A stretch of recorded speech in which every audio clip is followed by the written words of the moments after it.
मेरा नाम मोहित है। कैसे गांव में रहने वाली वंदना भाभी को मैंने अपना बनाया था। जी भरकर मैंने उन्हें प्यार देना शुरू किया था। ये इस कहानी में हम आपको बताने जा रहे हैं।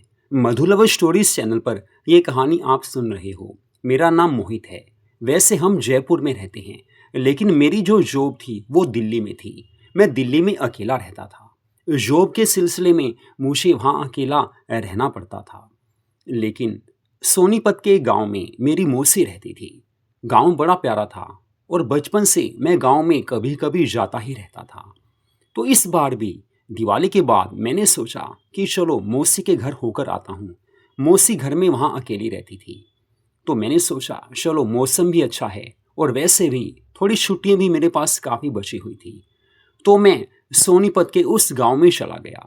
शाम के समय जब मैं गांव पहुंचा तो मौसी उस समय घर पर चाय बना रही थी। मैंने देखा मौसी काफ़ी खुश हो चुकी हैं, क्योंकि वैसे भी वो मुझे काफ़ी प्यार करती थी। मम्मा भी मुझे प्यार करती थी, मौसी भी मुझे प्यार करती थी। और मेरी मम्मा की सूरत मेरी मौसी से काफ़ी हद तक मिलती थी। शाम को उनके पास मैं बैठा रहा, काफ़ी बातें की। घर का हाल चाल वो पूछने लगी। तो मैंने कहा मम्मा पापा के पास जयपुर गए मुझे 1 महीना हो गया है। बस आपके यहाँ आने का दिल किया तो आ गया। मौसी काफ़ी खुश हो गई थी कि चलो मोहित मिलने तो आया है। और गांव की ज़िंदगी वैसे भी बड़ी प्यारी ज़िंदगी होती है, सिंपल ज़िंदगी होती है। मुझे वहाँ काफ़ी अच्छा लगता था। एक तो गांव में ही एक नदी बहती थी और कुछ जंगली इलाका भी था। बस वहाँ की हरियाली और पेड़ पौधे और कुछ ऐसा माहौल वहाँ का था कि वहाँ पूरा नज़ारा आ ही जाता था। रात को मैं सो गया था। सुबह जल्दी उठा तो नदी पर नहाने के लिए चला गया। वापिस आया तो मौसी के पास कोई काफ़ी खूबसूरत लेडी बैठी हुई थी। ऐसा लग रहा था कि मानो उनकी अभी अभी शादी हुई है। हाथ में लाल रंग का चूड़ा और वो साड़ी डाली थी। इतनी प्यारी उनकी स्माइल थी। मैं उनको देखकर सच में यार उनका दीवाना हो गया। वो मुझे देख रही थी। मैंने कहा मौसी ये कौन है? तो मौसी कहने लगी बस ये पास में ही रहती हैं, वंदना नाम है इसका। अभी पीछे 2 महीने पहले इसकी शादी हुई थी। मैंने कहा हाँ, 3-4 महीने पहले तो मैं आपके पास आया था, उस समय यहाँ पर ये नहीं थी।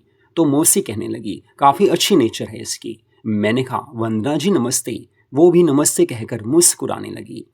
फिर मौसी कहने लगी तुम बैठो, अभी थोड़ी देर में मैं आती हूँ। मौसी मार्केट से कुछ लेने चली गई थी।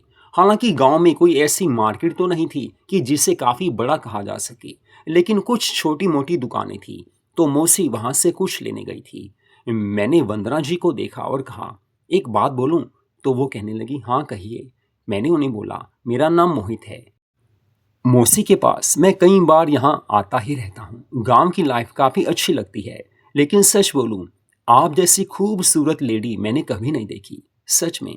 तो वो कहने लगी ऐसा तो नहीं हो सकता। मेरे से ज़्यादा सुंदर लड़कियाँ भाभियाँ तो आपको सिटी में मिल जाती होंगी। वैसे भी दिल्ली तो दिल वालों का शहर है। वहाँ तो एक से बढ़कर एक लड़कियाँ मिलती होंगी। तो मैंने कहा अरे नहीं यार वंदना, सच में आप काफ़ी खूबसूरत हो। और पूरी सबसे बड़ी बात यह है कि आप बिल्कुल अच्छी लग रही हो। आपने साड़ी डाली है और मेरे हिसाब से आप स्कर्ट डालोगे, जीन्स टॉप डालोगे, तब भी आप काफ़ी अच्छे लगोगे। तो इससे पहले कि वो मुझे और कुछ कहती, तभी मौसी आ गई थी। वैसे हम दोनों में काफ़ी बातें हो चुकी थी, लेकिन मुझे इतना पता था उनको भी मुझसे बात करके काफ़ी अच्छा लगा था। बस ऐसे थोड़ी देर वो बैठी रही, फिर वो चली गई थी। लेकिन मेरा मन था कि उनसे और बातें करूं। तो मौसी कहने लगी जा बाहर घूमा। वैसे भी गांव में यही तो जिंदगी होती है, घर में रहकर कहाँ बैठा रहेगा। नदी पर चला जा या कहीं और चला जा। वैसे भी गांव में रहकर घूमेगा तभी तो मज़ा आएगा। मैंने कहा हाँ मौसी, बात तो सही है। लेकिन जैसे ही मैं मौसी के घर से बाहर निकला, हल्की हल्की बूंदाबांदी शुरू हो गई थी। दिवाली के बाद का मौसम था और हल्की हल्की सर्दी सी शुरू हो ही जाती है। लेकिन थोड़ी दूर आगे जाकर मैंने देखा कि वही वंदना भाभी जो हमारे घर आई थी, वो अपने घर में जा रही थी। मैंने अंदाजा लगाया कि वो उनका घर होगा। तो मैंने उन्हें देखा, वो मुझे कहने लगी आइए हमारे घर आइए। मैंने सोचा यार इनके घर तो ना जाने कौन कौन होगा, लेकिन जब उन्होंने बोला तो मैं चला ही गया।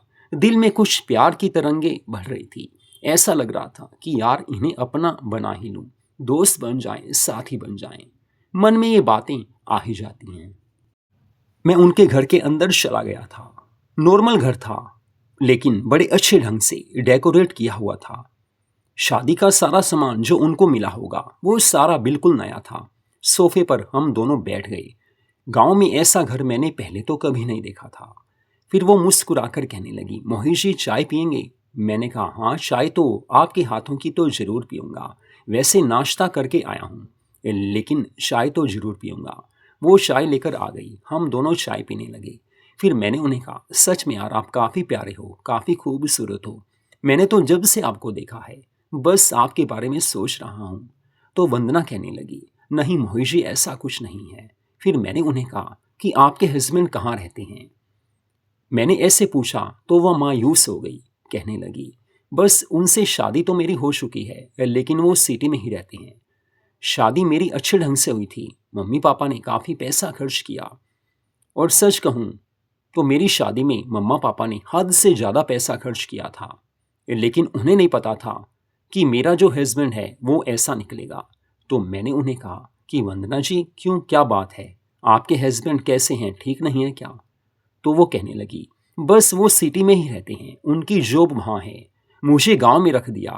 पहले वो कह रहे थे कि दोनों सिटी में रहेंगे। शादी से पहले यही बात हुई थी, लेकिन इस शादी के बाद मुझे यहाँ छोड़ दिया और आप सिटी में रहते हैं। अब तो उनको आए भी 1 महीना हो गया है। आप समझ सकते हो कि मेरी शादी को सिर्फ 2 महीने हुए हैं, लेकिन 1 महीने से वो आए भी नहीं, उनकी कॉल भी नहीं आई। बस यहाँ गांव में रह रही हूँ। अब मम्मी पापा से भी कुछ ज़्यादा बात नहीं कर सकती, क्योंकि वो काफ़ी परेशान होंगे। ये कहते कहते वो रोने से लगी थी। उनकी आंखों में आंसू आ गए थे। मैंने उनके आंसू अपने हाथों से पोंछे, उन्हें गले से लगा लिया। उनको मैंने समझाया कि देखो वंदना जी, जिंदगी में ऐसा वक्त कई बार आ ही जाता है, लेकिन चिंता मत कीजिए, आपके हस्बैंड को समझ आ जाएगी। वो फिर से आपके पास आएंगे या आपको ले जाएंगे। तो वो कहने लगी, नहीं मुझे अब पूरा पता है कि वो यहाँ नहीं आएंगे। बस अब तो ऐसा लग रहा है कि सारी जिंदगी ऐसे ही कटेगी। मेरी जिंदगी में खुशियों नाम की कोई चीज है ही नहीं। पहले भी शादी से पहले पैसों की कमी थी, जिंदगी वैसी नहीं थी जैसी होनी चाहिए थी। फिर भी मम्मी पापा ने काफ़ी पैसा खर्च किया, मेरी स्टडी पूरी हुई। लेकिन कॉलेज टाइम में भी मेरे काफ़ी अरमान थे, मैं ये पहनूं वो पहनूं, लेकिन पैसे इतने नहीं थे। उस समय भी मन की तमन्ना पूरी नहीं हो सकी। शादी हुई तो हस्बैंड सही नहीं है, क्या करे, जिंदगी में कई बार वक्त ऐसा देखना ही पड़ता है। लेकिन मुझे नहीं पता था कि शादी से पहले भी मेरे साथ यही हुआ, बाद में भी यही हो रहा है। अपनी जिंदगी में जो तमन्नाएं होती हैं, अरमान होते हैं, सपने होते हैं, मोहित देखो मेरे वो सपने तो यार पूरे हुए नहीं। बस आपसे दिल की बात कही है, क्योंकि यहाँ पर तो किसी से दिल की बात भी की नहीं जा सकती। हर कोई ऐसे देखता है जैसे अभी दोस्ती करेगा, अभी अपना बना लेगा। लेकिन लोगों की नज़रों में बस एक ही चीज़ होती है कि लड़की है, इसे अपना बना लो। लेकिन आप मुझे अच्छे लगे, इसलिए दिल की बात आपसे की है। इंसानियत का रिश्ता है, इंसानियत के नाते आपसे बात की है। मैंने उनका हाथ पकड़ लिया और कहा कि वंदना जी एक बात कहूँ, आप बुरा तो नहीं मानोगे? तो वो कहने लगी, अरे यार मोहित, नहीं ऐसा कुछ नहीं है, मैं भी सिटी में रहकर आई हूँ। मुझे पता है कि मन में कई बातें आ ही जाती हैं। जो बात आपके मन में है कह दीजिए, आपकी बात का बुरा नहीं मानूंगी। सच में यार कहिए। तो मैंने कहा, आप मेरे साथ दिल्ली चलिए, दिल्ली में मैं अकेला ही रहता हूँ, यहाँ गांव में रहकर आपको क्या मिलेगा? तो वो कहने लगी, नहीं ऐसा तो नहीं हो सकता, क्योंकि देखो आप दिल्ली में रहते हो और मेरा खर्च भी आप कैसे उठा लोगे? और मुझे कुछ आता भी नहीं है, जॉब मैं कर नहीं सकती क्योंकि मेरी ऐसी क्वालिफिकेशन भी नहीं है। हालांकि पार्लर का कोर्स मैंने किया हुआ है, स्कूल में जॉब भी मैंने की हुई है, टीचर थी, लेकिन अब सब कुछ बस दिमाग से निकल चुका है। तो आपके ऊपर बोझ मैं नहीं बनना चाहती। तो मैंने उन्हें कहा, अरे यार, जब दिल में प्यार हो तो कोई बोझ नहीं लगता। बस ये समझ लीजिए कि मुझे आपसे प्यार हो गया है, दोस्ती हो गई है, इस नाते आपसे बोल रहा हूँ। तो वो कहने लगी, सच बोलूँ तो मेरे मन में भी यही है कि गांव से तो निकल ही जाऊं, क्योंकि ये तो आने वाले नहीं। और उन्होंने मुझे बोल भी दिया है कि बस मैं यहाँ पर अब नहीं आऊँगा। ये बात मैंने पहले आपसे छिपाई थी। लेकिन ये बात अपने मम्मी पापा से मैं बोल नहीं सकती क्योंकि उन्हें काफ़ी दुख होगा। हाँ, ज़िंदगी में ये सोचा है कि इनसे डाइवोर्स लेकर एक नई ज़िंदगी की शुरुआत करूँगी। तो मैंने कहा, फिर आपकी उस नई ज़िंदगी में मैं आपका पूरा साथ दूँगा। ये कहकर मैंने उन्हें गले से लगा लिया। वो काफ़ी खुश थी और मैं भी काफ़ी खुश था। बस अगली सुबह मैंने मौसी से कहा कि मौसी, अगले हफ्ते मैं यहाँ से जाऊँगा। वो कहने लगी, हाँ, जब तक तेरी छुट्टियाँ हैं यहाँ रह, बाकी जब तेरा दिल करे चले जाना। तो बस ये हफ्ता वंदना भाभी के साथ मेरा काफ़ी अच्छा निकला। मैं उनसे अच्छे से हर बात करता था। हम दोनों में काफ़ी प्यार हो गया था। नदी पर हम दोनों साथ ही जाते थे। 3-3 4-4 घंटे हम वहाँ पर बैठकर बातें करते रहते थे। इतना प्यार हो गया था कि अब लगता था कि उनके बिना मैं रह ही नहीं सकता और उन्हें भी काफ़ी प्यार हो गया था। बस अब यही तमन्ना थी कि इन्हें जल्दी से दिल्ली ले जाऊँ, अपनी रानी बना लूँ, अपना जीवन साथी बना लूँ। वैसे मैंने मौसी को बोल दिया था कि वंदना को मैं दिल्ली लेकर जा रहा हूँ। मौसी को पता था कि मुझे उससे प्यार हो गया है। मौसी भी कहने लगी, हाँ, अगर तुम दोनों को ठीक लगता है, दोनों में प्यार है, तो तुम अच्छी ज़िंदगी बिता सकते हो। मौसी काफ़ी खुश थी और मौसी को आजकल के हालात का सब मालूम था कि जब किसी से प्यार हो जाता है, बस उसके बाद कहाँ रहा जाता है। बस वो दिन भी आ गया था। मैं वंदना को लेकर दिल्ली आ गया था। वैसे जहाँ पर मैं रहता था 2 रूम थे, किचन, बाथरूम सब कुछ था और घर भी काफ़ी अच्छा था क्योंकि मम्मी पापा ने दिल्ली में मुझे वो घर लेकर दिया था। मेरी जॉब भी दिल्ली में ही थी, ये मैंने पहले ही आपको बता दिया है।